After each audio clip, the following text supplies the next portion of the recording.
Before he became one of the most wanted smugglers in America, he was just a pilot.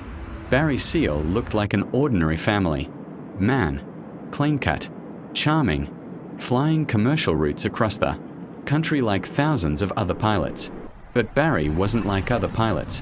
While everyone else followed the rules, Barry loved breaking them, flying lower than he should, moving faster than he was supposed to, taking risks most men wouldn't even think about.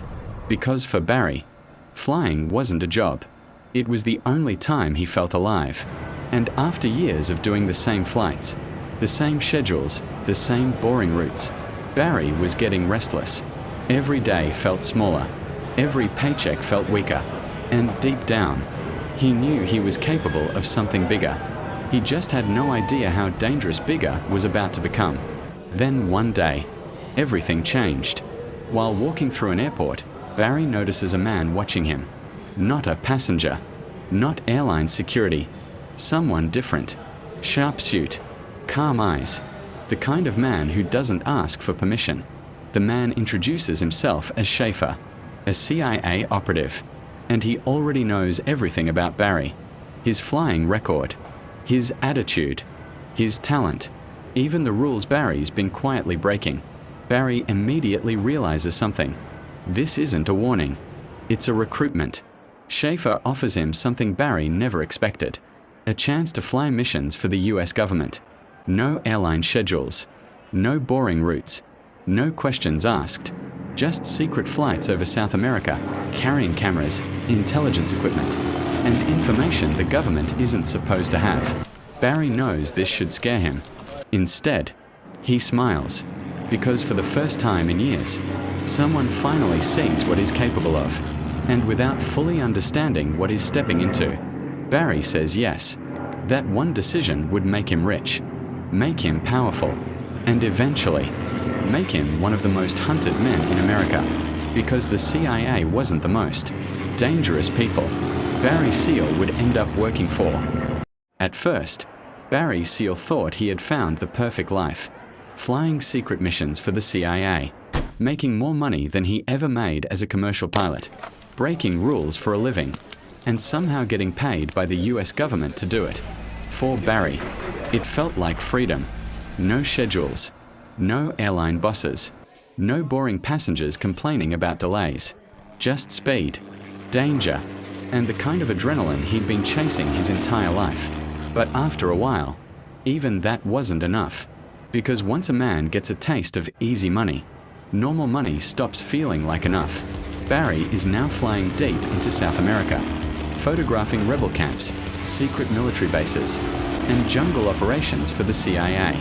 Every mission gets riskier, lower flights, narrower escapes, bigger secrets, and Barry loves every second of it, until one trip changes everything.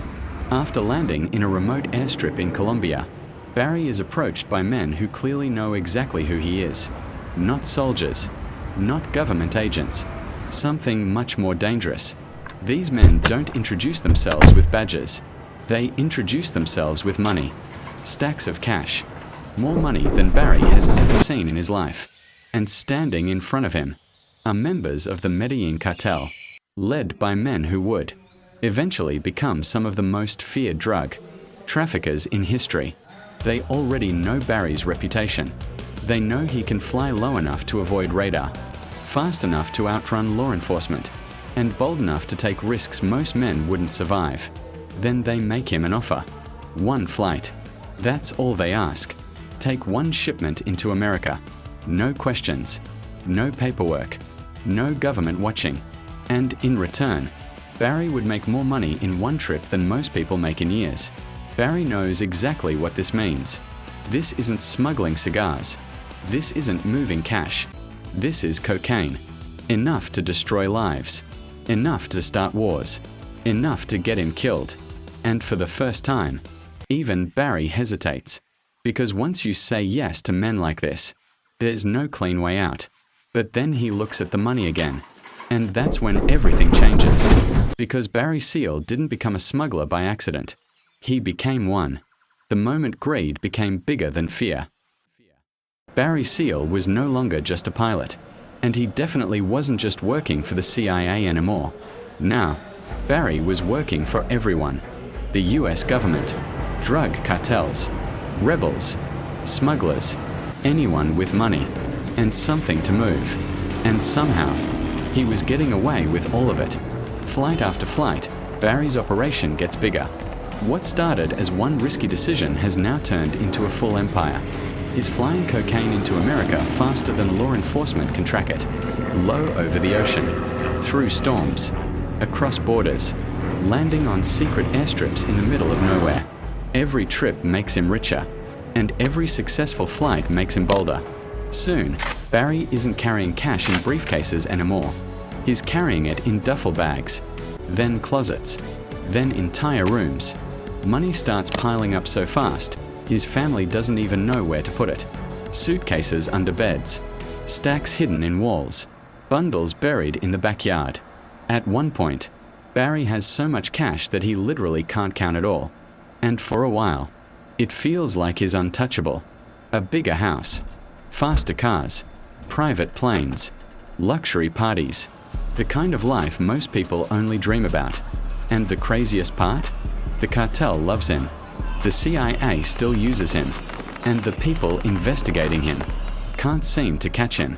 Barry starts believing something dangerous, that he's smarter than everyone, that he can play both sides forever, that he can break every law, and still come home for dinner.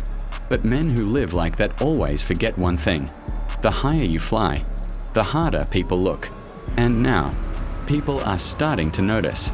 The DEA sees unusual flight patterns. The FBI starts asking questions about unexplained wealth. Local police notice planes landing where they shouldn't. Even neighbors start wondering how one pilot suddenly became a millionaire. And for the first time in a long time, Barry starts feeling something he hasn't felt in years. Pressure. For years, Barry Seal believed he had built the perfect system. Fly for the CIA, smuggle for the cartel, make millions, and somehow keep everyone happy. As long as the money kept flowing, Barry thought he could keep balancing both worlds forever. But there's one thing Barry forgot. The people who put you on top can also decide when you fall. And now, that fall has started. It begins with small things. A strange car parked outside his house. Phones that suddenly go silent. Meetings that get cancelled without explanation. Then the pressure gets worse. The DEA starts tracking his flights. The FBI starts digging into his finances. The IRS wants answers about where his money is coming from. Even local police start asking questions. And for the first time in years, Barry realizes he's not being watched by one agency. He's being watched by all of them. Everywhere he turns, somebody is waiting. And what makes it worse? The people who used to protect him are disappearing. CIA contacts stop returning calls. Safe houses are suddenly unavailable. Old promises mean nothing. Barry starts to understand the brutal truth. He was never a partner. He was an asset. And when assets become liabilities, they get replaced or erased. At home, the pressure starts affecting everything. His wife sees the fear he's trying to hide. His family feels the danger even when nobody says a word. Because Barry isn't just protecting money anymore. He's protecting the people he loves. Then one day, federal agents finally move in. Sirens, helicopters, search warrants, neighbors watching from their windows as Barry's empire starts, falling apart in front of everyone. Suitcases of cash, hidden documents, aircraft records, years of secrets, now becoming evidence. Barry stands there, watching everything he built get torn apart. And in that moment, he finally understands something no pilot ever wants to admit. The sky wasn't what made him dangerous. It was the belief that he could never be caught. And now, the people who once made him rich may be the same people who want him gone.